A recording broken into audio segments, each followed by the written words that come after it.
Bendito Padre que estás en el cielo, te rogamos, Señor, que tu presencia se haga real entre nosotros, que seamos capaces de venir a ti, recibir tu palabra de parte de José David, que nuestra reflexión en torno a la Reforma nos acerque más a ti y a la Iglesia que tú quieres. Es en el nombre de Jesús que te lo pedimos. Amén. Señor. Muchas gracias, Antonio. La verdad es que es un poco curioso que me presenten como el editor Sea Feliz, porque acabo de recibir el llamado en este verano, estamos comenzando hace muy poquito tiempo. Bueno, estoy comenzando en Sea Feliz hace muy poquito tiempo, nada más llegar, cuando el pastor y colega Mario Martinelli me comentaba que se iba a hacer un simposio sobre la Reforma, recién llegado a Sea Feliz, y dije, muy bien, me parece genial. Y me dice, y el editor va a tener una ponencia. Y yo dije, muy bien, me parece genial. Entonces dije, un momentito. El tema que me ha sido propuesto es el que aparece aquí anunciado, la misión de la Iglesia en una época de grandes cambios. El precio de ignorar el contexto sociocultural.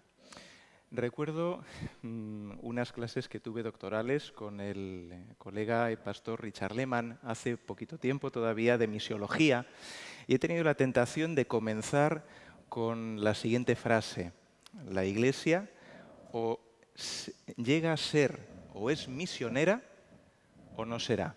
La Iglesia del siglo XXI o es misionera o no será. Pero no quiero comenzar con esa frase, quiero comenzar con otro enfoque, porque la misión de la Iglesia en una época de grandes cambios creo que es la misma misión que ha sido siempre. Permitidme que comience pues de una manera un poco diferente. No sé a cuántos os gustan los reality shows. Este es uno de ellos, Shark Tank, negociando con tiburones. Es bastante interesante.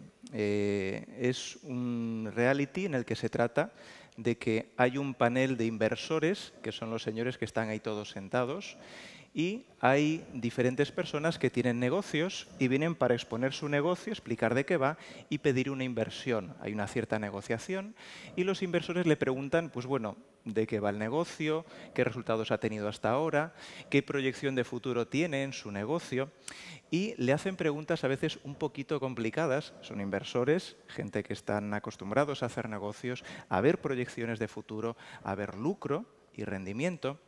Y algo que es muy interesante es que en ocasiones las personas están tan centradas en lo que ellos piensan que es su negocio, o en los planes que tienen para su negocio, o en hacer lo que le han enseñado a hacer en su rama de negocio, que realmente, cuando los inversores le preguntan, descubren que no saben en qué consiste realmente su negocio. Y en ese caso, los inversores, si la persona sigue por la línea que tiene, que es una línea no lucrativa, no invierten en el negocio de la persona. El problema es que saber, tanto aquí como en la vida real, en qué negocio estás, es fundamental. Vamos a ver 3 momentos históricos, 3 momentos de grandes cambios, cómo fueron afrontados esos cambios y qué consecuencias se derivaron de ellos. El primer momento histórico que os invito a reflexionar juntos, sobre el que os invito a reflexionar juntos, es la época de Jesús. Sabemos que Jesús a los 12 años fue al templo. Sus padres le habían explicado todo acerca de Dios, lo que ellos sabían, sobre todo su madre, y sabemos, porque la hermana White así lo indica, que en este momento Jesús comprendió plenamente cuál era el sentido de su misión. En este momento, ya que estaba allí, aprovechó para asistir a unas clases que había en el templo y en las conversaciones con los rabinos sucedió algo muy interesante. La hermana White relata que a través de las preguntas de ese Jesús juvenil, de su candor infantil, de su juventud fresca, los rabinos, los maestros, los escribas, los que explicaban la ley, se sintieron interpelados y sintieron un llamado especial de parte de Dios. Si Jesús, adulto, hubiera hecho lo mismo, de hecho lo hizo, no lo recibirían de la misma manera. Pero en este momento recibieron un llamado de parte de Dios a través de esa conversación que Jesús tuvo con ellos. El llamado de Jesús fue a los dirigentes religiosos de ese momento. Pero en este momento, los padres, conocemos perfectamente la historia, en un momento dado se encontraron con que aquel que había sido confiado a su cuidado, Jesús, no estaba con ellos. Se le olvidó que Jesús estaba con ellos, empezaron a volver de vuelta a casa y cuando se dieron cuenta volvieron buscando a Jesús con ansia, hasta que finalmente lo encontraron allí, en el templo, donde seguramente lo habían visto por última vez. Y al preguntarle, ¿qué haces aquí?, Jesús tiene una respuesta magistral.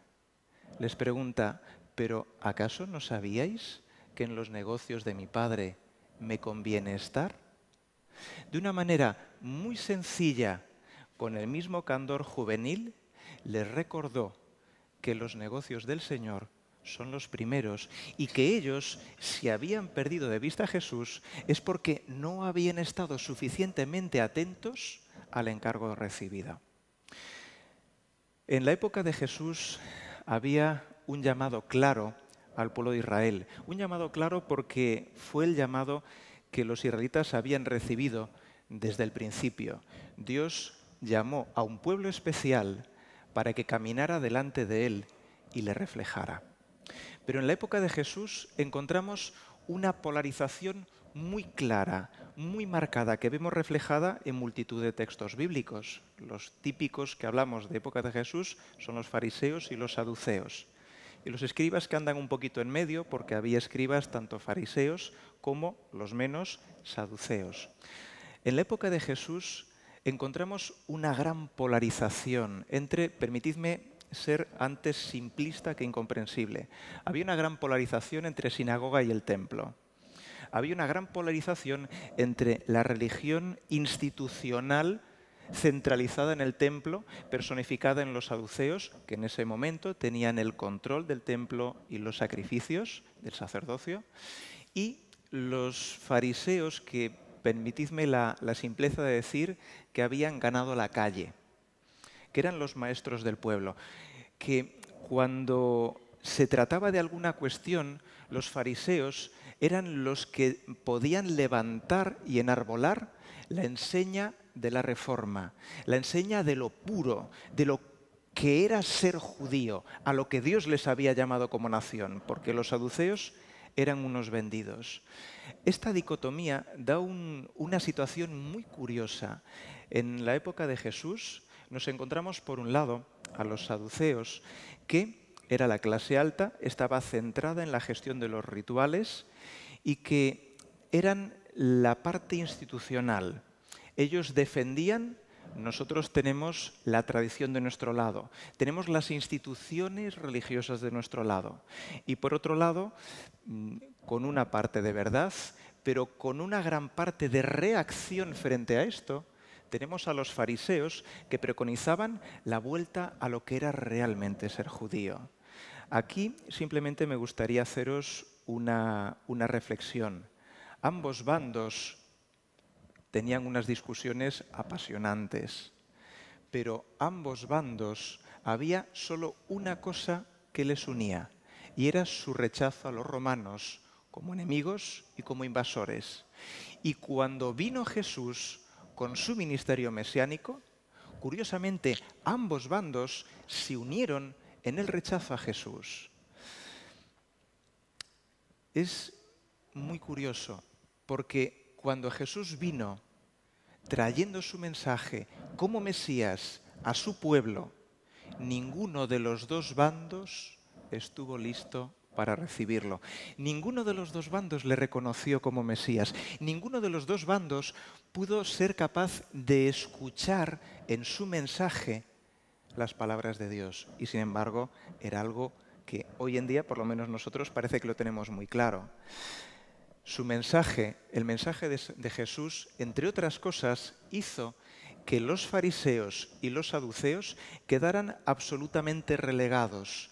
El mensaje de Jesús mostró que tanto los fariseos, su enfoque, como los saduceos, su enfoque, estaban caducos y de hecho fueron desechados por Dios. No eran lo que necesitaba Dios en aquel momento. Lucas 5.1 dice que aconteció que mientras la multitud se agolpaba sobre él para oír la palabra de Dios, en una ocasión mandaron a los guardias a arrestar a Jesús y no lo arrestaron. Y cuando vinieron sin arrestarlo, dijeron: es que nadie ha hablado como este hombre. ¿Qué había en las palabras de Jesús que vehiculaba tal poder? Finalmente, Juan 12:19 dice que los fariseos comentaban entre sí: como podéis ver, así no vamos a lograr nada. Y se lamentan: mirad cómo lo sigue todo el mundo. Y esto fue lo que hizo que fariseos y saduceos se unieran en la lucha contra Jesús. Tuvieron la oportunidad de aceptar el llamado de parte de Dios, pero eso requería que dejaran atrás posiciones que tenían muy sólidamente tomadas en contraposición unos a los otros. Fueron incapaces de dejarlos y fueron rechazados, unos y otros como pueblo. Y fallaron en muchas cosas que hoy en día a nosotros nos parece increíble. Fallaron en preparar el camino del Mesías dando testimonio. Pero fijaros, si fallaron estrepitosamente en preparar el camino del Mesías, que cuando Jesús nació, hubo dos tipologías de personas que recordamos en todas las celebraciones de Navidad: los pastores y los sabios de Oriente. Los pastores vinieron avisados por los ángeles. ¿Y los sabios de Oriente? ¿Quién les avisó? Vinieron siguiendo una nube de distantes ángeles, lo sabemos por la cita de la hermana White. Pero vinieron porque estudiaron, entre otras, la profecía de Balaam. Qué lástima que esos hombres de Oriente no vinieran por lo que los judíos explicaban acerca del Mesías. Qué oportunidad perdida. El precio de no saber cuál era su negocio fue el rechazo del pueblo judío como depositario privilegiado de la revelación de Dios. Os invito a meditar en otra época, la época que es la central que estamos recordando en este simposio, la época de Lutero. Breve recorrido histórico. Avanzando en la historia tras la caída del Imperio Romano, se fueron al traste los sistemas de enseñanza. La política del cristianismo romano fue enclaustrar el conocimiento para mantenerlo a salvo de la pérdida. Se pasó de la escuela romana a la escuela monacal, la escuela de iglesia. El conocimiento pasó a tener justificación solo dentro del ámbito religioso. Y a partir del año 1000, comienzan las escuelas catedralicias, urbanas y en lugares mercantiles, que poquito tiempo después dan lugar a las universidades. Bueno, ¿por qué se pasa de la escuela catedralicia a la universidad? Básicamente, y haciendo corto, antes simplista que incomprensible, la gente en estos momentos tenía hambre de conocimiento, tenía hambre de saber, en todos los aspectos, incluyendo el aspecto religioso. De facto, con esa voluntad de querer guardar el conocimiento y que no se perdiera, lo que se hizo por parte de la Iglesia fue quitar el conocimiento del alcance de las masas. De hecho, la transmisión de las ideas se dificultó mucho, excepción hecha del Renacimiento carolingio, pero se dificultó tanto que un autor excatólico, Hans Kung, lo recopila en 5 dinámicas potentes que se dieron en este momento, siglos XIII-XIV, y que él dice que han seguido siendo el sello del cristianismo apostólico romano hasta el día de hoy. No las voy a explicar, pero creo que es muy interesante simplemente que las veamos en pantalla. Kung dice que los papas de este siglo hicieron que la Iglesia católica sufriera una fortísima centralización. Creo que es algo obvio.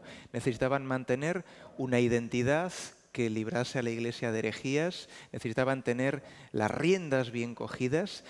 Se llegó a una grandísima legalización, porque claro, para mantener una identidad y una gran centralización hay que decir qué es lo correcto, qué es lo incorrecto, ponerlo por escrito y mandarlo a todos los lugares para que todo el mundo funcione conforme a la misma norma, que podamos funcionar como un reloj. También se llegó a una gran politización. Se comprendió que la Iglesia tenía que llevar el mensaje al mundo. La Iglesia iba a ser las manos, los pies, pero la realidad de Cristo en la tierra, y había que controlar bajo el palio, el paraguas de la Iglesia a todo el mundo, y entonces cumpliríamos con la misión que el Señor nos ha encomendado. Qué recuerdos, ¿verdad?, de esos judíos que pensaban que solamente con ser buenos judíos en su tierra era suficiente y que los de fuera al final acabarían viniendo. Qué pensamiento tan centralización y tan nombrilista. Kung señala también que esto llevó a una militarización, en aquel momento directa, militarización de capa y espada, de ejércitos que luchaban en guerras santas, que hoy en día nos parece una gran aberración, pero que esta característica, con el andar del tiempo, después de la Contrarreforma, cambió un poquito de sayo y ya no es con espada, sino que dicen que es con pluma. Y finalmente hubo un movimiento hacia la clericalización, dado que el conocimiento, dado que el poder se había centralizado aquí, todas las personas que tenían interés en el poder, ¿a dónde acabaron yendo? Aquí. Eso llevó a que en un momento dado de nuestra historia se dio una combinación muy mala, muy mala, muy mala, muy mala. Por un lado se combinó una potentísima estructura de un poder autoritario y centralizador, y por otro lado la sociedad desarrolló y empezó a suscitar en un grado cada vez mayor un hambre de conocimiento, un hambre de libertad, un hambre de crecimiento. Esto es la receta para una revolución, para una explosión, para un choque de trenes. Las escuelas catedralicias llegaron a ser universidades, disculpad, me he dejado llevar y me he saltado la diapositiva. Esto provocó que diferentes personas en esta línea de ver una necesidad y buscar cubrirla frente a las necesidades, el grito de necesidad espiritual que la sociedad de aquella época tenía, hubo diferentes personas que buscaron llevar el mensaje del Evangelio a las personas. Han sido citados, no me voy a detener, Baldo, Pierre de Vaux, John Wycliffe, Jan Hus y Girolamo Savonarola. Personas que tenían unas ideas fantásticas, que las predicaron con gran poder y que, sin embargo, no llegaron a llevar a esa sociedad que estaba en el punto de ruptura a un cambio. Y podían haberlo hecho, pero no lo hicieron. Siempre nos fijamos en Lutero y muchas veces perdemos de vista que hubo todo un movimiento anterior con muchas personas. ¿Por qué esto no provocó un cambio? Bueno, pues la respuesta es muy sencilla. Porque ese cambio se tapó vez tras vez. En ocasiones no se tapó el cambio, sino que se cogió a la persona y se acabó con su vida y con la de todos sus seguidores. Ha sido expuesto en otras ponencias, no voy a abundar aquí, pero quiero llevaros a la bomba. De esto no voy a abundar demasiado porque luego mi colega, el pastor Martinelli, va a hablar de la revolución que supuso la imprenta, pero permitidme simplemente hacer un pequeñito comentario. No me puedo resistir. Este cambio tecnológico, que nosotros lo vemos y nos parece tan natural, fue brutal. Hasta entonces, las personas no veían un libro ni de lejos. Con la imprenta, las personas más pudientes podían comprar libros y se puso al alcance de las personas menos pudientes y de las personas normales, de todo el mundo vamos, quizás no libros, porque eso seguía siendo demasiado caro, pero hojas impresas, aunque fueran pequeños folletos, algo que ni en sus sueños más increíbles podían pensar que alcanzarían algún día. Algo que era impensable para todas las personas. No sé si me estoy haciendo entender, pero la mayoría de los que estamos aquí, sobre todo en este horario, hemos vivido sin ordenadores, ¿verdad? En algún momento de nuestra vida, más o menos largo, ¿de acuerdo? Os voy a pedir que hagamos un ejercicio de introspección y de recuerdo, quizás un poco potente. ¿Os acordáis del primer momento en que encendisteis un ordenador? Yo me acuerdo mucho porque cuando me dijeron de encender el ordenador, lo primero que tienes que buscar, ¿qué es?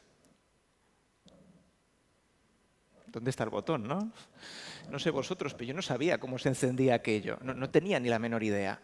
Hoy nos parece absolutamente obvio, pero nosotros hemos vivido eso. ¿Os acordáis de lo que era trabajar con aquella máquina que hacía un montón de cosas y las cosas que tú te imaginabas que iba a hacer?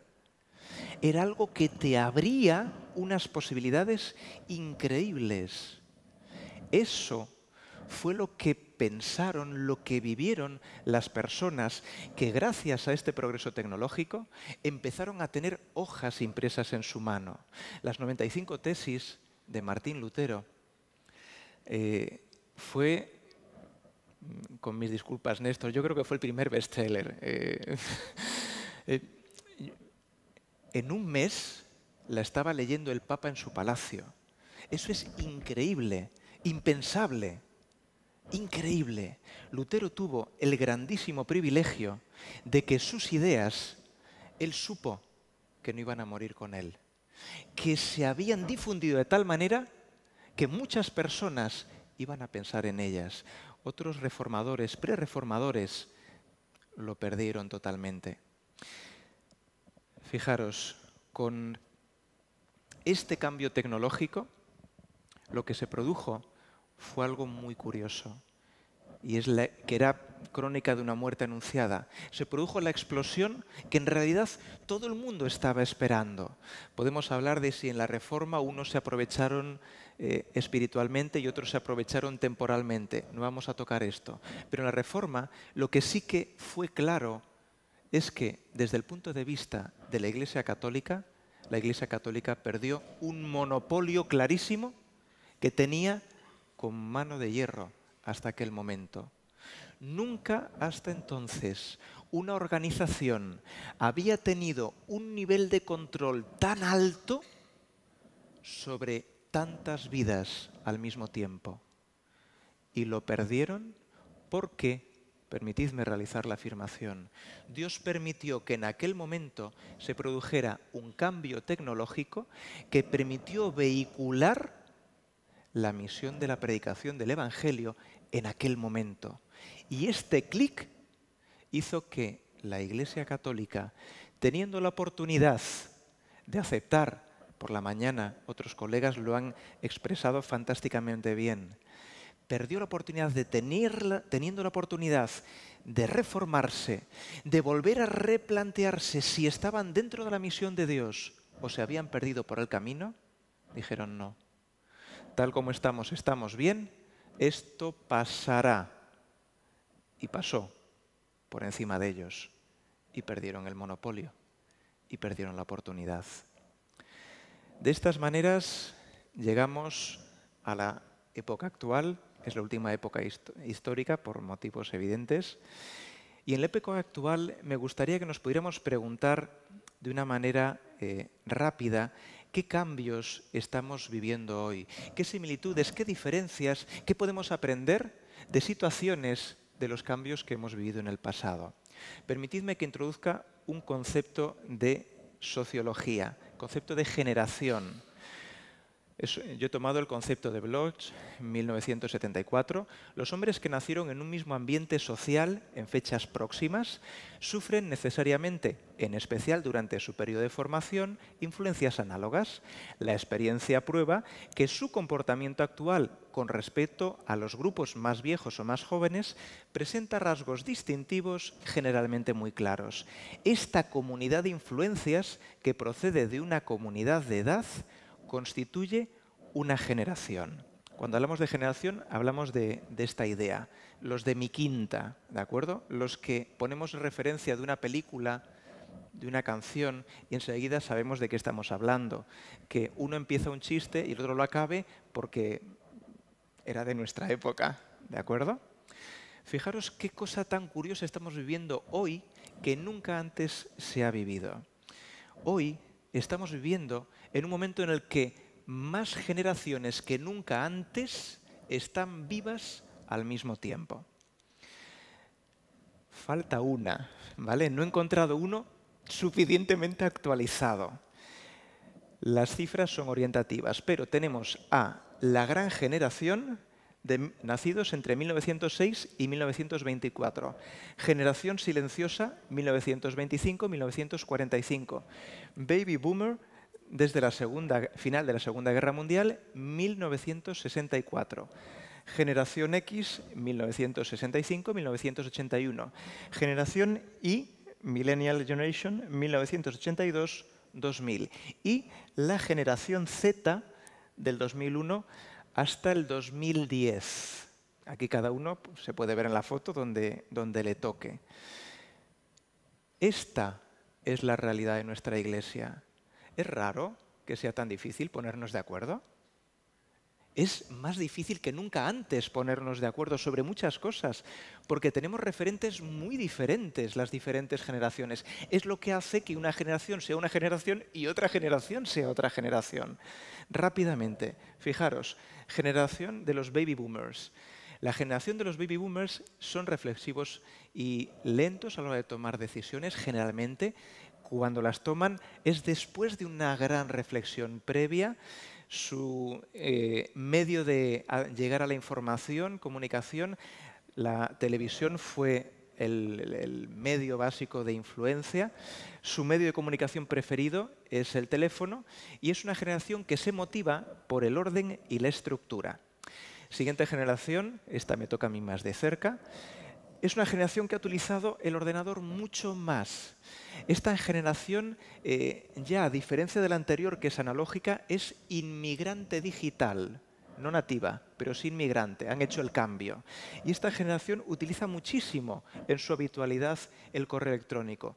Es una generación reflexiva y lenta también, aunque un poquito más rápida, que está más enfocada hacia los logros y las metas. Siguiente generación, millennials, generación Y. ¿Y qué? Bueno, pues vamos a ver. Generación enfocada hacia la socialización y el disfrute. ¿Nos puede extrañar? Es la generación de los tablets y los smartphones. Es la generación del Facebook. Es la generación de la grandísima cantidad de relaciones sociales. Y la casi última generación, que es una generación enfocada a la contribución y movilidad. ¿Nos puede extrañar? Esta generación, la generación Z, es la generación que si no tiene wifi se muere. Están que no saben cómo estar, ¿de acuerdo? Es una generación que no están más allá del tablet y el smartphone. A mí me cuesta un poquito pensar esto, ¿vale? Entenderlo. Os lo digo y menos mal que lo tengo aquí escrito. ¿Cómo puede ser que alguien no entienda que hubo otros teléfonos, que no entienda que hubo televisión en blanco y negro, que hubo unos pocos canales? La siguiente generación es la generación del 2010 en adelante. Tenemos algunos representantes, me alegro. No sé si ellos se alegran igual que yo, pero bueno, me alegro de que estén. Es la generación que se llama Touch. Los sociólogos hablan de esta generación, no saben muy bien cómo será, así que posiblemente por eso no me ha sido fácil encontrar. Tenemos un grandísimo desafío que nunca antes se ha dado. La misión de la Iglesia hoy es llegar a las personas de manera intergeneracional. Nunca antes ha existido un problema como este. Nunca, nunca antes. Cada generación hace su interpretación de la vida cotidiana. Cada generación tiene sus referentes. Cuando Jesús hablaba, todo el mundo le entendía. Hoy en día, cuando leemos el texto bíblico, ¿verdad que tenemos que explicarlo? Y nos parece normal. Una persona que entre en la iglesia por vez primera, si es de las últimas generaciones, no le parece normal que la Biblia sea un libro que hay que explicarlo. No es lógico, no lo han vivido nunca. En su experiencia eso no existe. Y nosotros tenemos que explicárselo. Pero para eso tenemos que entender que tenemos que explicárselo. ¿Cuál es la misión de la Iglesia hoy? ¿Cuál es nuestro negocio?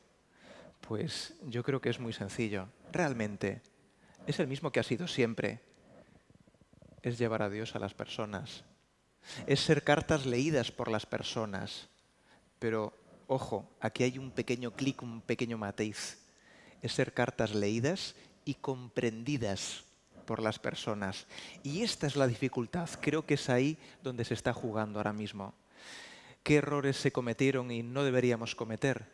Creo que no deberíamos caer en el error de encerrar la salvación tras los barrotes de la doctrina. La doctrina tiene que ser un camino, no un muro de separación como hicieron otros en el pasado. Creo que tenemos que ser muy sabios, muy sagaces para entender que tenemos que explicar el Evangelio. Lo tenemos que explicar muchísimo. La Unión Soviética se estaba muriendo, encerrada en sí misma, y entonces hicieron la perestroika, ¿verdad? La apertura. Pero la perestroika no hubiera servido de nada sin una glasnost, sin una apertura, sin una explicación. Y aún así, finalmente, reventó. En otro orden de cosas, otra gran organización se dieron cuenta hace cierto tiempo que tenían que cambiar muchas cosas porque estaban perdiendo el tren más de lo que lo habían perdido. Hicieron un concilio, lo llamaron Vaticano II, y hubo una palabra clave, aggiornamento. No puedo evitar pensar en un texto bíblico. Jesús dijo, después de contar una parábola, los hijos de este mundo son más astutos en su trato con sus semejantes, según algunas versiones, en sus negocios, que los hijos de la luz. Creo que ese versículo tiene muchas aplicaciones para hoy. Creo que hoy necesitamos ser más astutos que nunca antes en nuestra comunicación del Evangelio. Tenemos que aceptar el desafío de abrir nuestra iglesia y nuestros hogares, en nuestro lenguaje, en nuestro enfoque a las personas, lo decimos, de fuera. ¿Por qué? Porque si no, no seremos comprendidos. Jesús podía haber explicado muchísimas cosas y se las dejó en el tintero. Eso pasa siempre que tienes un tema preparado. Me consuelo porque estoy en buena compañía. Jesús tenía muchísimas cosas que decir y no las dijo porque ahora no las podían llevar. Yo creo que todos los pastores, por lo menos a mí me ha pasado, hemos cometido en alguna ocasión el error de darle algo a una persona que no estaba preparada para llevarlo. Preocupémonos más por las personas, por sus necesidades, por su comprensión, para poder mostrar el mensaje del Evangelio y que entonces ese mensaje caiga en su vida de la mejor manera posible. Hillel y Shammai, lo dejo para la siguiente, lo podéis buscar en YouTube, pero es que no me da el tiempo. ¿Sí? ¿Me permites, Mario? Gracias. Un poquito antes de que Jesús viniera a esta tierra, hubo dos escuelas rabínicas. Uno era Shammai, que es el señor de azul que veis ahí, y otro era Hillel. Y se cuenta en el Babli, Talmud Babli 31a, que vino un gentil y se dirigió a Hillel y le dijo, maestro, quiero que me conviertas al judaísmo, pero tengo una condición. Tienes que explicarme la Torá mientras permanezco sobre un solo pie. es decir, no tengo mucho tiempo, que sea ligerito y al punto. Y entonces Gilel, que estaba en aquel momento en la construcción, cogió la vara de medir que tenía y lo sacó a palos de delante de su presencia. Gilel. Uy, me equivoco. Shammai. El gentil fue llevado entonces a la presencia de Gilel, y le dijo: Maestro, vengo a que me conviertas al judaísmo, pero tengo una condición. Quiero que me expliques toda la Torá mientras permanezco sobre un solo pie. Así que Gilel se lo pensó un momento, en esto mostró ya su gran sabiduría, y rápidamente le respondió: mira, lo que te sea odioso a ti, no se lo hagas a tu prójimo. Esa es la esencia de la Torá completa. Ahora, vete a estudiar el resto. Hay quien dice que Jesús era a su vez discípulo de Gilel. Yo creo que a través de testimonios como los de Gilel, en aquel momento las personas recibieron indicaciones de parte de Dios a las cuales habrían hecho muy bien en estar atentos y lamentablemente no lo hicieron. Este es nuestro desafío hoy. Estoy viviendo en Madrid, estoy yendo a cursos, tomando el metro, autobús, me estoy cruzando con millones de personas, por no ser exagerado, y no puedo dejar de pensar: ¿qué vida tiene esta persona? ¿Cómo podría yo, de alguna manera, llevar una palabra de vida como las que Jesús compartía con las personas? Tantas personas y tan poco tiempo. Así que, hermanos, la misión de la Iglesia en una época de grandes cambios es la misma que ha sido siempre: colaborar con Jesús en la obra de alcanzar a las personas para mostrar el amor de Dios. El precio de ignorar el contexto sociocultural es ser irrelevante. Y tengo que confesaros, esto a mí me aterra. Me aterra. ¿Por qué? Porque esta es una gran responsabilidad. Espero que tengamos claro cuál es nuestro desafío. Nuestro desafío hoy es ser relevantes en la sociedad, una persona a la vez. Y la manera de hacerlo no es muy difícil, por eso lo he dejado para el final, porque la tenemos clara ya. ¿Cómo nos dijo la hermana White que Jesús se acercaba a las personas? Como alguien que quería hacerles bien. Busquemos aprender a amar a las personas y de esa manera nos acercaremos a las personas siendo relevantes para ellos. Que el Señor nos bendiga en esta época complicada en la que tenemos el privilegio de vivir. Amén.